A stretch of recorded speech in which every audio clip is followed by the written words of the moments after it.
नमस्ते, मी स्नेहल गरपणकर. एसपी9 मराठीमध्ये आपलं पुन्हा एकदा स्वागत. तर पाहूयात आजची विशेष बातमी. श्री स्वामी समर्थ महाराज प्रकट दिन सोहळ्यानिमित्त जय हिंद कला क्रीडा व सांस्कृतिक मंडळ मंगळवार पेठ यांच्या वतीने सालाबाद प्रमाणे यंदाही सोहळा मोठ्या उत्साहात आणि भक्तिमय वातावरणात पार पडला. तर पाहूयात आजची सविस्तर बातमी. या सोहळ्याचे मुख्य आकर्षण ठरले ते म्हणजे श्री स्वामी समर्थ महाराजांच्या 30 फुटी भव्य प्रतिकृतींचे अनावरण. हे अनावरण मान्यवरांच्या शुभहस्ते पार पडले. उपस्थित भाविकांनी जय स्वामी समर्थच्या घोषणांनी परिसर दुमदुमून गेला. या कार्यक्रमाला कोल्हापूर महानगरपालिकेच्या महापौर सौ रूपाराणी निकम, उपमहापौर अक्षय जरग तसेच कृष्णराज क्षीरसागर यांची प्रमुख उपस्थिती होती.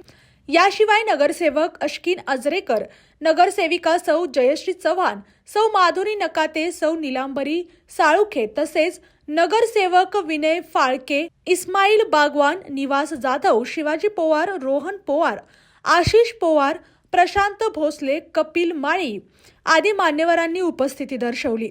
सोहळ्यादरम्यान नागरिक, भाविक व कार्यकर्त्यांची मोठ्या प्रमाणावर उपस्थिती होती. संपूर्ण परिसर भक्तिमय वातावरणाने भारावून गेला होता. या भव्य सोहळ्यामुळे मंगळवार पेठ परिसरात धार्मिक आणि सांस्कृतिक वातावरणाची अनुभूती नागरिकांना मिळाली. आणि अशाच बातम्यांसाठी पाहत रहा SP nine Marathi. Your time your news. धन्यवाद.